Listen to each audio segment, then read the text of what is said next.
Hello, everyone, and welcome to our live match reaction show on Football Talk Podcast. My name's Ozzy, and I'm your host for this evening.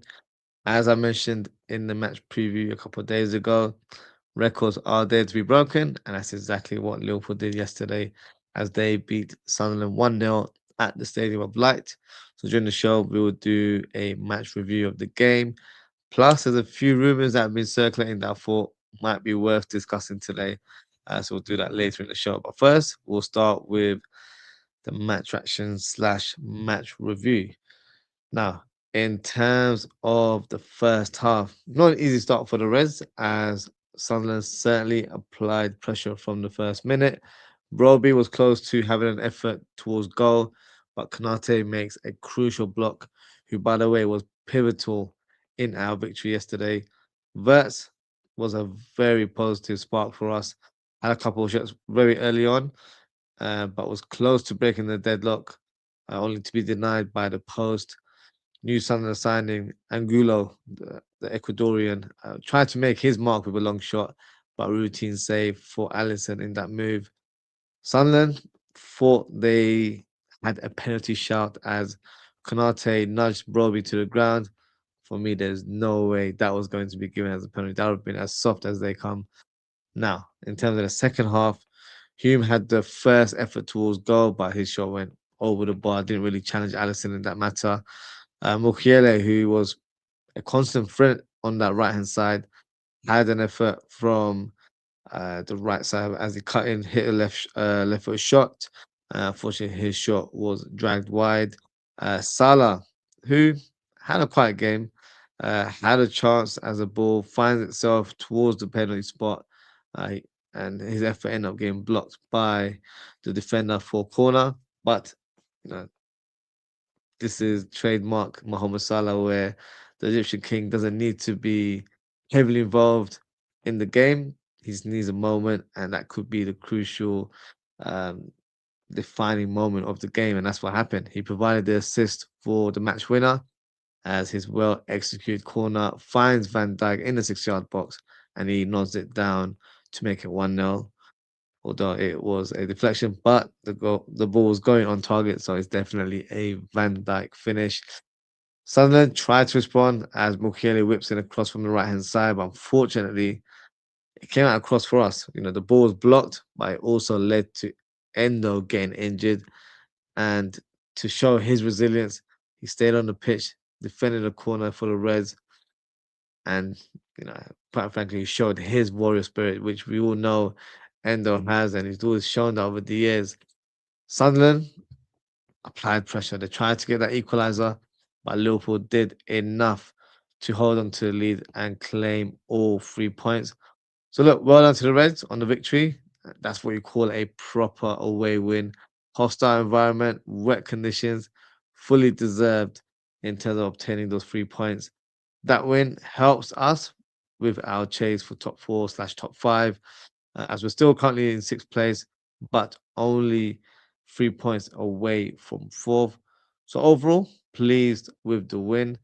Now, in terms of standout performances, Konate for me was immense in this game. And I've said it in the past, I feel like he will be leaving Liverpool in the summer. But if he continues to show this kind of form, I hope he reconsiders because he's the perfect foil for Van Dijk in our defense. And I feel like he could be a leader in the back line as well. So let's see what the future holds, as it's still very much unclear, if he's going to stay or not. But I guess for the present time, we'll enjoy his defensive performances for the Reds. Speaking of Van Dijk, another dominant performance from our captain, and also claiming the match winner, which is a bonus on top. My client, Florian Wirtz, looked really good yesterday as well, showing his real, true quality. And the saying, over the years, where can someone do it on a wet Wednesday night in Stoke? Because of course that's when Stoke used to be in the Premier League team. But he showed that he can do it on a wet Wednesday night up north.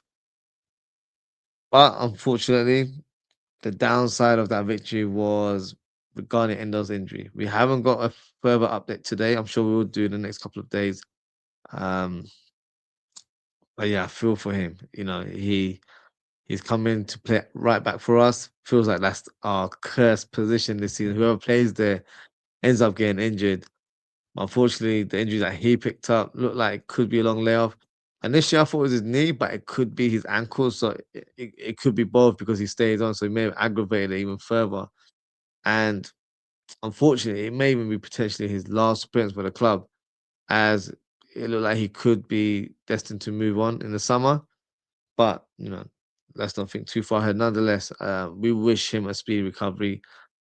He's always a player that, whenever called upon, always gives his all. And that's what we want to see as football fans. So that's my match review. I'm going to go through the comments and then we'll discuss a few rumors that have been circulating today. So we'll start from the top. Boss, big up Aussie, big up Bo. I hope you're doing well. Bo says, "Oh man, we are literally being tortured with this.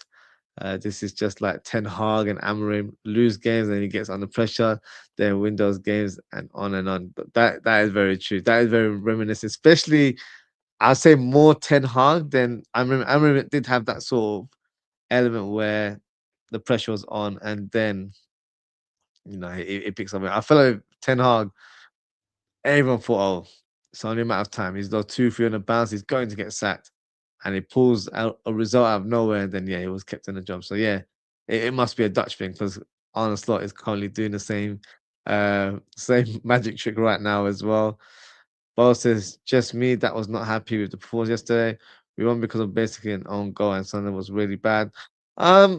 I think it wasn't our best of performances, but I do feel like it's the type of game where it's not always about the performance. It's about trying to get the points, especially at a difficult ground where no one has beaten Sunderland at home. So you have to take the positive in that regard. And also with these type of performances, that's what I said earlier on. It was a proper away win where you don't have to control the play, but you just have to know when to attack or when to make that move. And I felt like that was one of those type of games that occurred yesterday. So no, not the best of performances, but for me, it's about trying to get those points and hopefully securing a top four slash a top five finish that will give us Champions League football next season. Uh, Bo continues to comment to say you can see Jones' quality when he came in. Criminal that he don't play as much, but everything this manager does is criminal and rightly so. It's a funny situation regarding Curtis Jones because since that whole spat that everyone says wasn't a big deal when we faced Burnley, seems to be a big deal because he hasn't started a game since that fixture. So you can't call that a coincidence. For me, he's been our best midfielder, probably turn of this year. I think he's been very progressive in his play, and it was an area where I felt like we were complete pushovers. But he gave us that assurance in the middle of the park, but also he was someone that could be progressive in his play, forward passes, not just sideways and backward passes like McAllister has been doing for me this season. So he was a positive spark. But since that spat and then the rumors around a move to Inter Milan, there's clearly something brewing in the background that would suggest that maybe he doesn't have a long-term future at a club. For me, that's not acceptable. I really want to see Curtis Jones at Liverpool next season.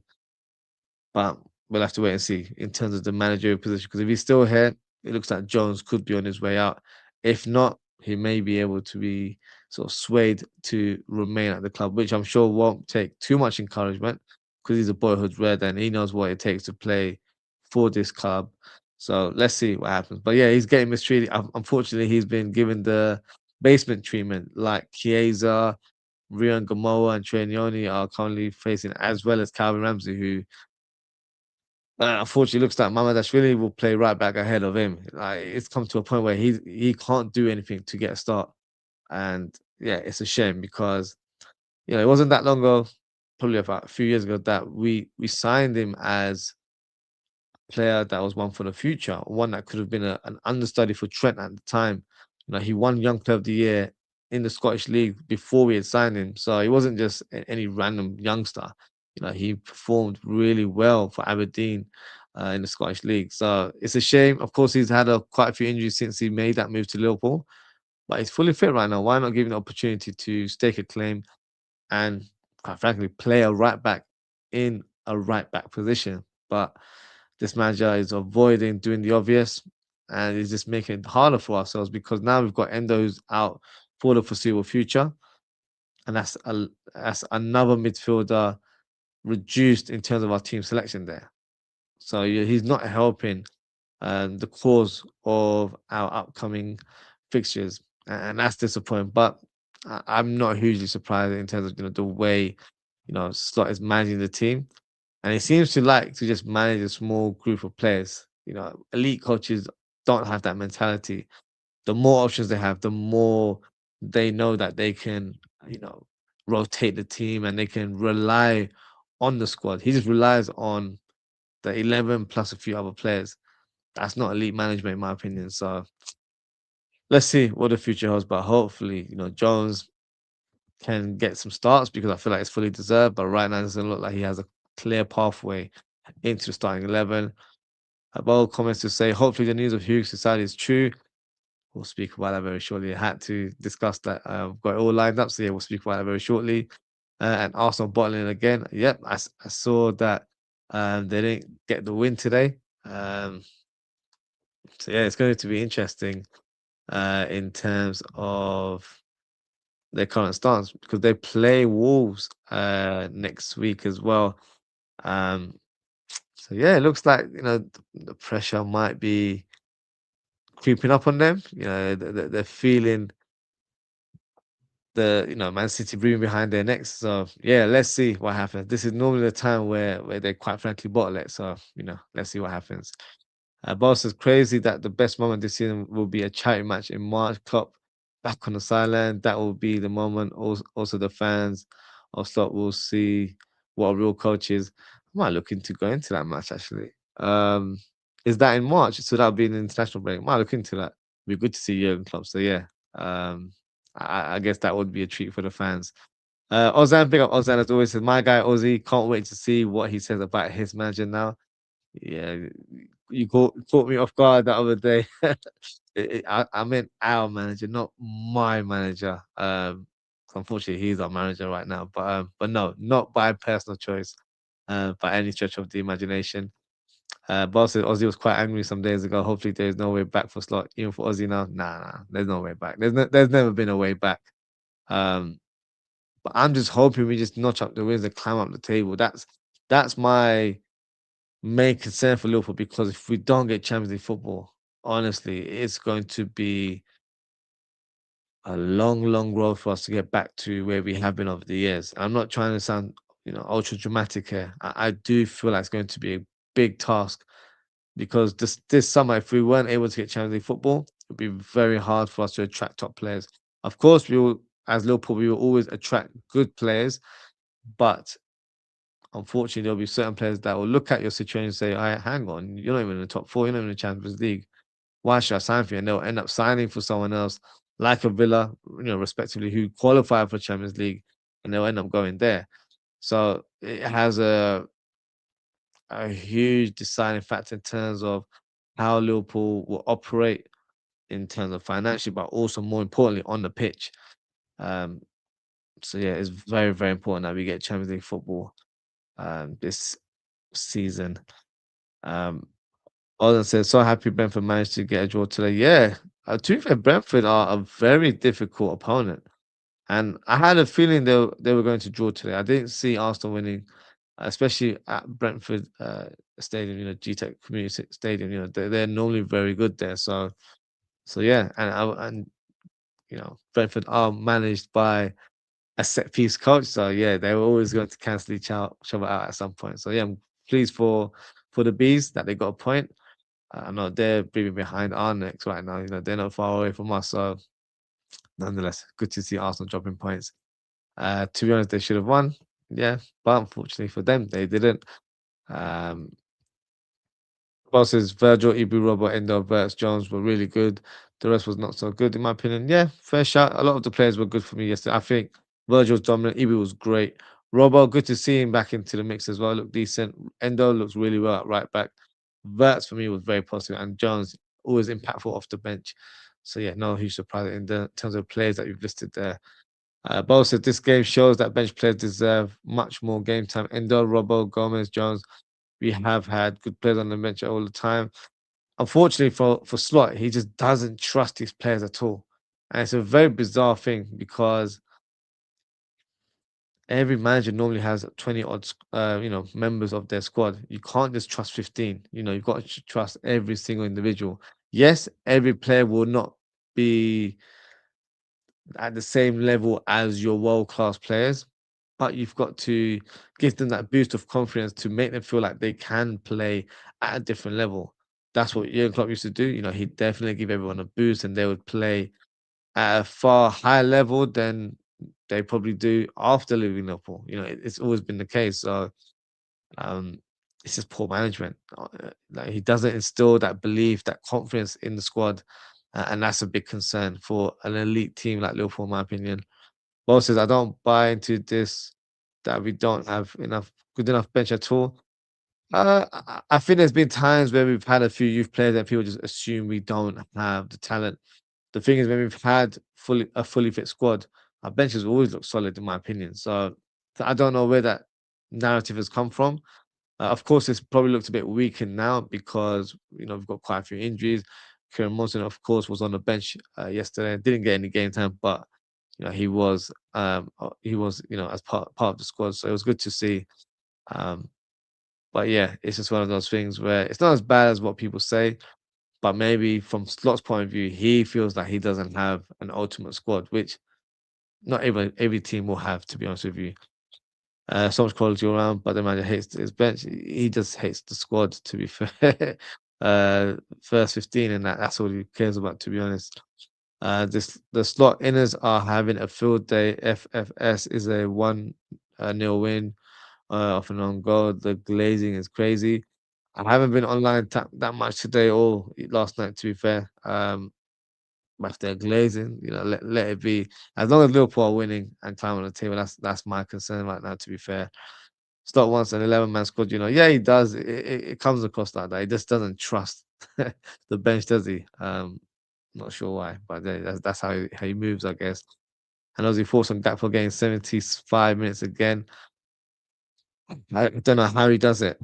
It's a Dutch thing. They're doing magic tricks and getting away with things where you're thinking, how on earth are you still at a job, or how are you still starting games week in, week out? He's been poor for a large part of this season. And I don't want it to feel like, I've got an agenda against Gakpo or anything like that. I haven't. I think Gakpo's actually a very good player. But this season he's been poor. He really has been so predictable in his play. He's very much a one-trick pony. I don't mean to be rude when I say that, but it's a fact. He cuts in and shoots, and then his crossing used to be really good. I don't know, he just doesn't have that ability, or I don't know, he just has lost that edge a little bit. And I feel like in the way he's been playing, we seem a bit imbalanced at times on that left hand side. When Kirkes is playing with Verts in front of him, it's a different combination. They look really well together. So I said it last summer. I think we need to upgrade on that left wing position. We missed out on signing a top player to replace Luis Diaz. In my opinion, that's something we should have done. Instead, we thought Rio can take his place. Rio, for me, as talented as he is, isn't quite ready for the first team mix in terms of playing week in, week out. So for me, that's something we should have addressed last summer. But hey, let's hope that we can address it in this coming summer. Ozzy says, I'm convinced, Ozzy, that Rio is messing with one of Slot's daughters. That's why he ain't playing him. Bloody hell. His daughters aren't even in the country. They still live in Holland. So I don't think that would be the case. Bo says, I can't celebrate any goals on the Slot, Ozzy. Not because I don't want to, but because I don't physically can. Bloody hell. You really hate this guy, bro, don't you? He's literally crazy. Never felt anything like this. Yeah. I don't like him. They clearly, I've expressed my dislike, but yeah, you really hate him. So yeah, if that's how you feel, that's how you feel. I can't really tell you, how to support the team. But yeah, that's all good. So let's move on and talk about some rumors that have been circulating today. So I mentioned it briefly earlier on. Apparently, the rumor is that Richard Hughes is in advanced talks to join Al Hilal this summer as sporting director. When I saw that tweet online, my eyes lit up. I was like, wow, I didn't even pray for this, but my prayers have been answered. So you can clearly tell what my thoughts are. Yes, please. I'd like Richard Hughes to move on and go over to Saudi and join Al Hilal because, quite frankly, I don't think he's good enough to be our sporting director. And this time last year, I was definitely on his case. I thought he was a fraud. I still do to an extent. I got a bit giddy in the summer. I'm not gonna lie with the signings that we made. And I thought, Richie might be the guy. I think I started calling him Don Richie as well. Um, but yeah, for me, he's shown blind faith in this coach, in my opinion, because we were going through a really tough period in October/November. We lost 9 in 12 games. I'm sorry, even if that is the guy that you appointed, you have to do what's best for the club. The best thing for the club at the time would have been to have got rid of him and to get someone on the interim, like a Steven Gerrard, because I feel like he's overstayed his welcome right now. Also, it shouldn't be the head coach. Fans will tell you, "Oh, we haven't lost many games and all this stuff, blah blah blah." But the thing is, we haven't won a lot of games. We've drawn a lot of them, and we've dropped points against teams that are in the bottom half of the table. So for me, that is not good enough. And I feel like ego and pride has played a part in Slot remaining at the club. If it was anyone else, maybe they would have dismissed and they would have been a bit more cutthroat. But that doesn't look like it's the case here. So to hear that Richard Hughes is in advanced talks to move to Al Hilal, yeah, sign me up for that. I'm all for it. I don't think he's good enough to be at the club, and I hope that Liverpool make the right appointment if he does go, and it's not one of Michael Edwards' mates from the past, because quite frankly, I don't want it to be where he's trying to bring the band back in terms of bringing his old friends uh, into the club. That's not what I want to see. I want someone to be highly qualified to take this club forward and share the vision of our new manager, because I don't think Slot should be the one going forward. So let's see, if there's any truth to this rumor. I'm a bit pleased about it, which yeah, should probably not shouldn't be the case, because obviously you don't want to see someone moving on. But quite frankly, I don't think it's been good enough. So yeah, so that's my thoughts. So let me know what you guys think in the chat. Um, Let me go through some of the comments there before we speak on the next rumor. Um, will Slot be effective? Hughes goes, Ozzy. I think so, because that's his guy. That's the guy he appointed. So if he's gone now, of course there will be another appointment. Let's say there is some truth to this, right? And it's something that's been sealed in the background, and Michael Edwards is aware of this. Then obviously he's going to do his research and appoint the next person, because that is one of his responsibilities as well, to appoint the sporting director of the club. So it's his due diligence to find the right person now, and whoever that person is will have a philosophy or an ideology of how they would want to run the club in terms of the sporting element from the academy up to the first team. And if they look at Slot, I, obviously every sport director would be different, but my assumption would be that this guy is not what it's cracked up to be. And when you've got a person like Xavi Alonso available, for me, that's more of a positive appointment going forward. So it depends who that appointment is. If it's the Dutch fella, then yeah, probably gonna stick with Slot, unfortunately. But if it's someone that's a bit more forward thinking, then maybe they'll make that call to dismiss Slot and bring in Xavi Alonso. So let's see what happens. But I do feel like if this is true, it will have an effect on Slot's future at the club. Double D, big up Double D as always. He said Piers Brosnan. Piers Brosnan indeed. Don Richie, yeah, I know. I got mad giddy in the summer, I'm not gonna lie. Give me Marinakis, the Nottingham Forest man. Do you know what? He is cutthroat to a different level. I was so surprised to hear that Sean Dyche was sacked yesterday. I think they were doing. Of course, I'm just going to check the league table now. I'm not saying that they have been doing amazing this season, but I didn't think it was that bad where they had to get rid of him, and I think that was their second manager that they've sacked already. Where are they? The 17th. So, you know, 3 points away from the relegation zone. If they notch up a couple of wins, they can move up quite easily. Tottenham are 16th. Bloody hell. Yeah, Tottenham are fine for that. Of course, they've sacked Thomas Frank. I don't know if anyone in the chat does, feel free to comment. I don't know who is the bookie's favorite in terms of the next Tottenham manager. I did see an interview of Robbie Keane, who was asked the question if he would welcome an invitation for that role, and then he was just like, "Yeah, that's not something I want to talk about right now." So he just walked off. Um, so I'm looking at um, the odds right now. Apparently, Roberto De Zerbi is a favorite ahead of Pochettino. Who of course, would have been a return for the former coach there. De Zerbi is not a bad appointment, if I'm being honest with you. He's just been dismissed by Marseille. Things didn't work out.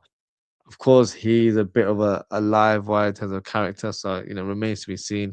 Another one is Marco Rose, who used to manage Red Bull Leipzig. Actually, has a good sort of football philosophy, very attack-minded coach. He would be an interesting appointment. So let's see what happens with Tottenham because they need someone to come in and definitely transform or change the fortune at the club because it could be a thing where if they don't get the results, relegation zone is not far away from them. They finished 16th last year, didn't they? So yeah, crazy.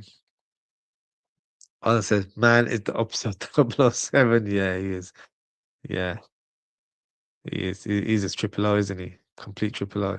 Um, do you think he goes though, Ozzy? I don't know.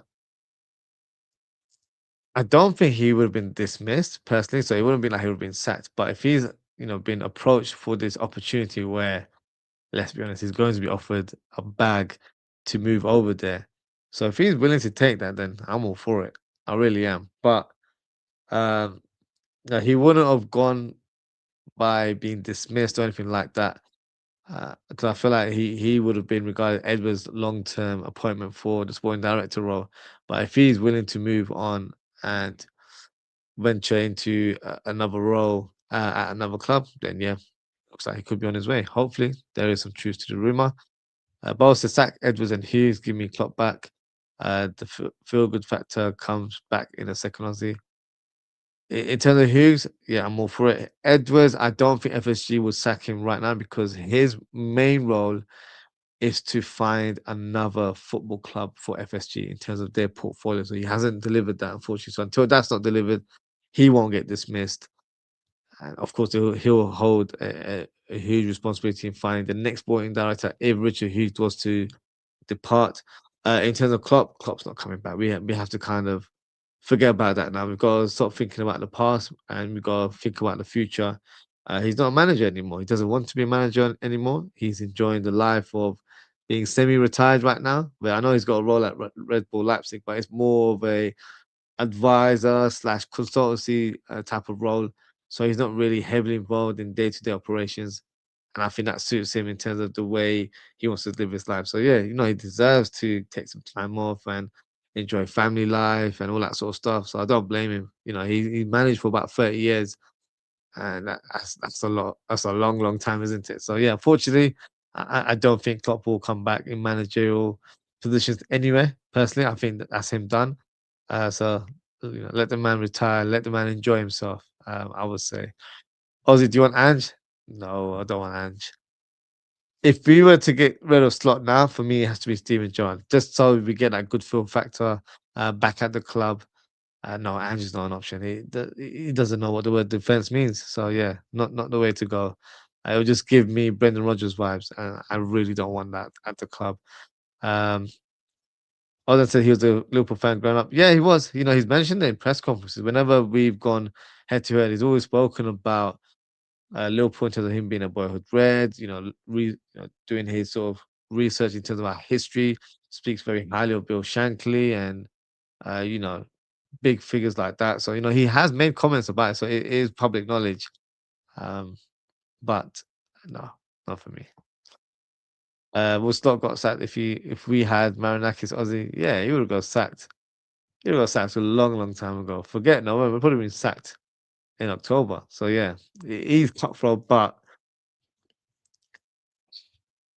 from an outside, you're thinking it's just madness. But I wouldn't really want a sporting, not a sporting, a sort of an owner that is so emotional in that regards because it presents sort of instability at the club. You don't know where the direction is, and if he's so temperamental, you when you're a leader, when you're someone at the higher end, you're supposed to lead by example. You're supposed to breed confidence into the workforce, which of course would be coaches and sporting directors and managers and all that sort of stuff.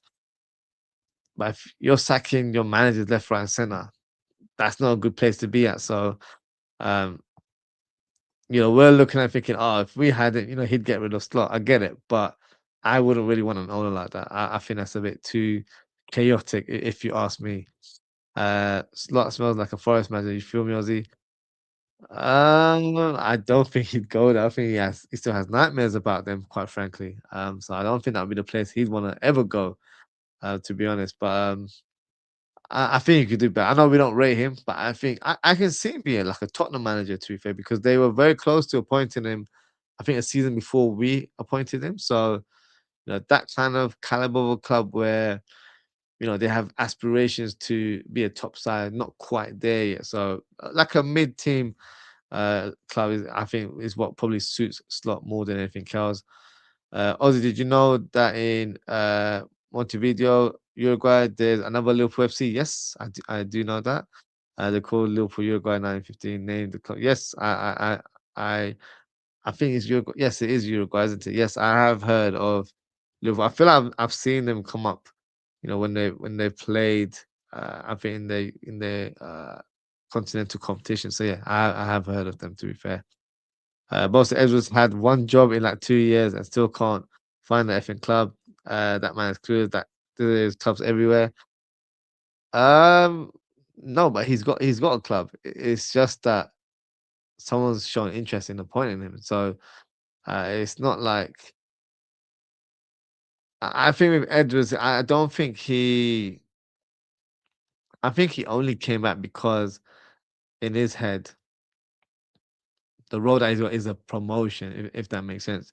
And I think one of the terms would have been, if Klopp wasn't here. So um yeah, I don't know. That doesn't bode well with me, doesn't it? But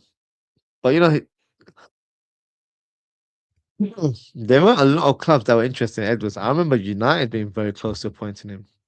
Of course, he declined it being a Liverpool fan, but um, is he a Liverpool fan? I feel like he is. I might be wrong there.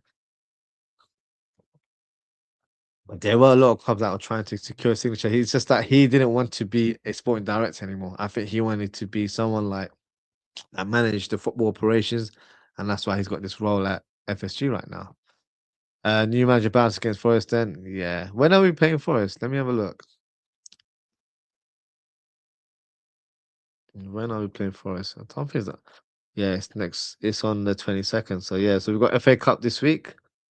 Um it's an 8 p.m. kickoff. That's bloody interesting. Okay. Um on Saturday, and then we've got them the following week on a Sunday. So yeah, could be the new manager bounce. Yeah, you might be right on that one. Daz, big up Daz. He's a big up Aussie. What do you think will be the 11 on Saturday? We'll do a match preview tomorrow. So hopefully we'll get an update in terms of Endo's status.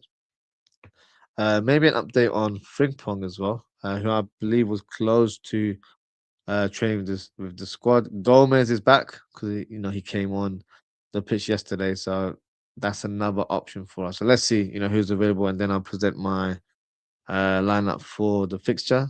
So hopefully I'll do that match preview tomorrow evening, possibly around 11:30 p.m. Boss says will Slot's position still be under threat in the summer Aussie because for me there's only two options: he goes or a new contract. You can't have a Liverpool coach going into his last year. Why not? I don't think there's anything to suggest that, we wouldn't have a coach going into his last year. There's a reason why he didn't get a long-term contract because, he was untested at this level. And because of that, that's why he was only given a 3-year contract. So I think personally, um, sorry, I got something in my eye. I think personally they will review his position at the end of the season, i.e., see where we finish. So if we get Champions League football, it's a tick, but is it enough? That's the big question there. Because I think top four is, and I don't mean to sound like a privileged fan, but that should be customary for Liverpool. We should be finishing in a Champions League position. And because of that, it shouldn't be like, oh, well done, what a great achievement. No, we should have been there. We should have, finished in the Champions League. So we should have been challenging for the title, quite frankly. So that would be a plus point for him in terms of his case. And also how far we go in the Champions League and the FA Cup. If we win silver, if we were to win the Champions League, you guys know what I think. He'll probably stay for another year. And he may get that new contract. I won't say he'll get it in the summer, but he may get it during next season, if that makes sense. So let's see. Um, with this rumor about Richard Hughes leaving, it kind of puts everything a little bit in the air now. And if it is true, we might get some clarity um, before the season closes, in my opinion. So let's see, if there is any truth to it. I'm kind of hoping it is, but let's see. Bo says no manager does a good job when he only has 1 year left. Also, that. Yeah, I hear that. Quite frankly, I just don't want him to get another contract. So that's really my point of view. If he was, maybe it's a 1 year extension, if that makes sense. So it gives you that feeling that, oh, look, you're still the guy for us, but we're not willing to give you a long-term contract because of uncertainty at the club. If we have a new sporting director, then that will be used as an excuse, if that makes sense. Um, but yeah, I don't know. I don't want him at the club, so let's see. Will you do a better job when you get a new 3-year deal or when you have 1 year left? It depends. It depends on the individual. From a player, I can't really speak too much about manager's point because normally that sort of stuff is, you know, resolved a lot easier in comparison to sign players. But players, if you give them a long-term contract and they're at a certain age, they might get a bit complacent. So if we give Slot a 3-year contract, I think he would get complacent. And I feel like he'll just start talking nonsense like he has been done, but at a larger scale. So um so for me, if he gets another year extension, then it's 2 years on the job, right? So it's still a relatively good enough time for him to make his mark, and what will be will be. So um yeah, I just really hope he doesn't get a new contract. For me, just about doing watch alongs and these type of shows to endure Slot for another year or another 2 years. Yeah, for me, that's not what I want. So yeah, let's see. If Slot rests everyone for Brian, we are for sure losing. I'll be honest with you, Ozan. I don't think he has that luxury to rest players. He needs to play a strong squad. We don't have a lot of numbers. We're not blessed with an abundance of players um, to select from. Our midfield is quite thin. We've got Gravenberch, McAllister, and Jones. I think that's our only option in terms of the double pivot there. And then you've got Verts, of course, more advanced. So Bosley will be returning, I guess. So that's 4 players there. But unfortunately, because of our right back situation, Bosley could easily play right back in the upcoming games. So that's the problem where, what do we do going forward? Joe Gomez has returned, but you have to manage him very, very carefully. Ramsey's there, but doesn't look like Ramsey's going to get any game time, unfortunately. Even though this is a FA Cup tie, this would be the game if you give him an opportunity. But because it's a Premier League opposition, I don't think he will, unfortunately. So yeah, he's just been mismanaged, which is such a shame because he's a player, he's an active player. Why not give him a chance? What does he need to do to start at right back? You've tested and trialed a lot of players in the squad. It hasn't worked due to players picking up injury. just let the guy play. And when he did play against Palace a few months ago, he actually did a decent job for me. So deserves a chance, but unfortunately on the slot, doesn't look like that's going to be the case. Um, but also he can't get a new contract, man. I agree, he can't. Where are the watch alongs? So I've only missed one. So I wasn't able to do yesterday. Really very busy with the family, so I wasn't even able to watch the game live, hence why I'm doing the match reaction today. In terms of Brighton, I'm 50-50 if I'm able to do that. But I should be back to sort of normal scheduling from next week where I can do watch alongs on a more regular basis. So I feel like I've been quite consistent with watch alongs. It's just that I haven't been able to do the last couple in recent weeks. So yeah, I'll definitely be back on doing watch alongs again. Are you falling asleep too much during the games? I am. Um, I think the last two, three games I did watch alongs, I was okay. But I have been struggling. I can't lie. Ozan will vouch for me as well. I have definitely dozed off during watch-alongs, and it's not even that late for me. You know, I'm watching it in the UK, so I'm watching it in normal hours. So I'm not even, on other part of the world, but I'm watching it at like 5 in the morning. I'm watching it at 3 o'clock, 4 o'clock, 5 o'clock, whatever the kickoff time is at UK. That's what I'm watching at, and I'm still falling asleep because the brand of football is so boring to watch, and for me, it doesn't really grab my attention or stimulate my mind to enjoy watching it. So yeah, not for me. But yeah, I will be doing watch alongs. It's just that I've been very busy with the family, but I should be back to normal scheduling from next week onwards. Um, so that's Richard Hughes. A couple of transfer rumors. I'm not going to talk about it too much because I don't feel like there's any truth to them. But I saw it come up today, so I thought, why not talk about it? So one is Mateus Mane, who we all know has broken into the Wolves team this season and has looked really, really talented, especially playing on that left hand side. I feel like he's a player that could, do really well in the future. So the current rumor is that apparently his agent has visited the AXA training center ahead of a potential summer move. But his reps have also visited a number of clubs with talks at an early stage. Sorry, an 18-year-old has taken the Premier League storm this season, and he has. Against us, I remember he was very, very good against us. Um, in terms of the rumor, as much as I like the potential of Mateus Nunes, I don't think that's the right profile that we need right now. Only because we have that same profile currently in our squad in Rio and Gamoa. There's only a 1 year age gap. They're both very highly rated.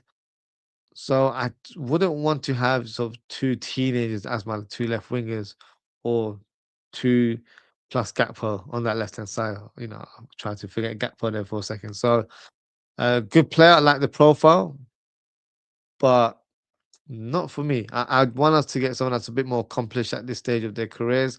Um, God forbid, if Rio was like, I've had enough of this guy, I want to leave, and then we need to replace Rio in the squad, then I would look at Mateus Nunes. But so Mateus Nunes, Mateus Mane. Why have I got Mateus Nunes in my head?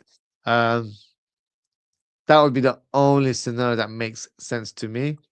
But I do feel like, he's a very talented player, and I feel like he should probably stay at Wolves for another season or two, develop his game a bit more, and then he's, in a position to move on to a club like a Liverpool, like a City or Arsenal, that high caliber of a team that will, challenge for titles. So I feel like he has it in the locker, but for me, um, not the profile that I want to see at the club. If I'm being honest with you. Just got a few comments here. As I said, bro, Ozzy, what do you know about Mateus Mane, Portuguese striker from Wolves?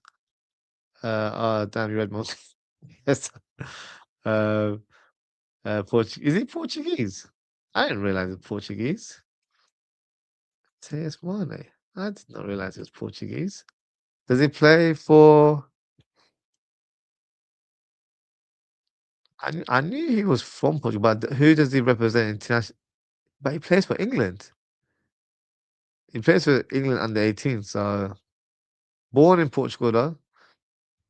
Um, yeah, but he's a youth international for England. So Yeah, Mane could be a future star for the Three Lions, it appears. Uh, yeah, Bell's right. He's English. He plays for England. Born in Portugal, you're correct, Ozan, but he actually plays for under 18s for the England team. So yeah, so I guess technically he can switch his alliance in the next few years because I know that's what Fabio Carvalho did, where he was playing for England, but then made that switch to play for Portugal. So he can do that.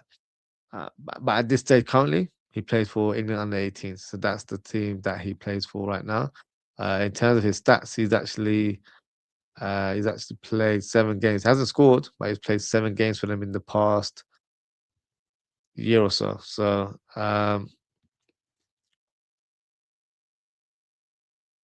but I'm just looking at his information right now.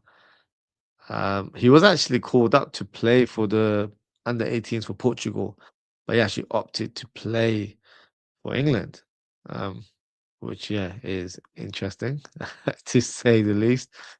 Um, so other than yeah, so he plays for um England under 18s. Bozzy, who told you about Mane Ozzy? I know you mentioned it, but you mentioned it because we played against Wolves, and yeah, he kind of spanked us, didn't he? So yeah, I, I guess we all saw him at the same time. Not trying to discredit you, um, but yeah, you were very sort of in high praise after that game. I do like the look of him. When we played against Wolves, I thought, yeah, this kid looks talented. To be fair, um, and of course, when you got a name like Mane, there's always going to need to be links to Liverpool at some point. But I don't know, maybe too soon at this stage. As I said, for me, there will only be one Mane at the club. I hear it.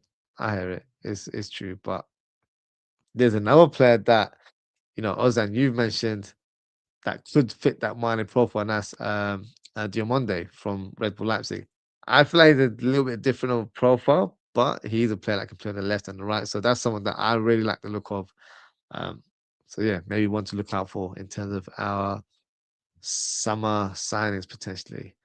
JK says best bro Z. Big up JK. I hope you're doing well.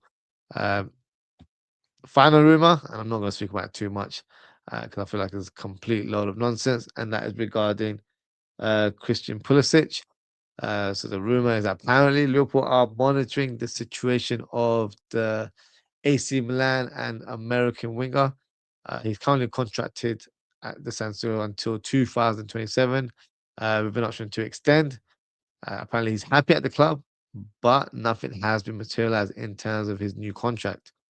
So my thoughts on this: no, not for me. I don't feel like he was good when he joined Chelsea. I feel like he was quite bang average.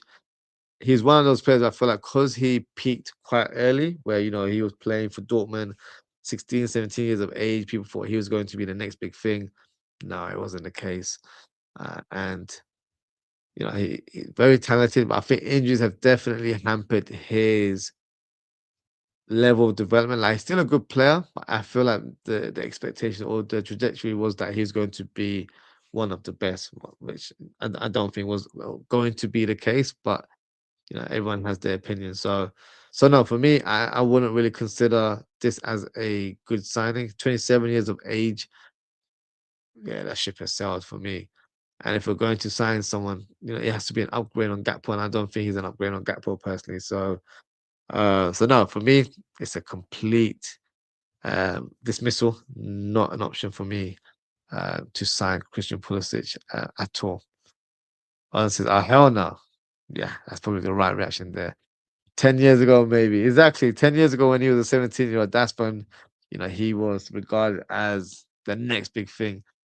And, my memory, something I recall years ago where there was another American kid named Freddie Adu. I don't know if anyone remembers him. 14 years old, 13, 14 years old. He was supposed to be the next Pele. Like, they really, really hyped him up in America.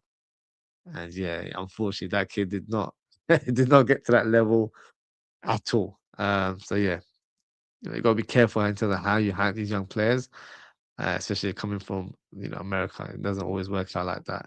Um, Others said man is more injury prone than D Studge, Nappy Lad, and Shaqiri combined. True, he's very much injury prone. I don't know how his injury record has been in the last few years since he joined Milan, but at Dortmund he got injured quite a bit. Chelsea he was pretty much injury prone as well. So yeah, uh, bro, Freddie Adu man has played for 100 clubs. Yeah, he played,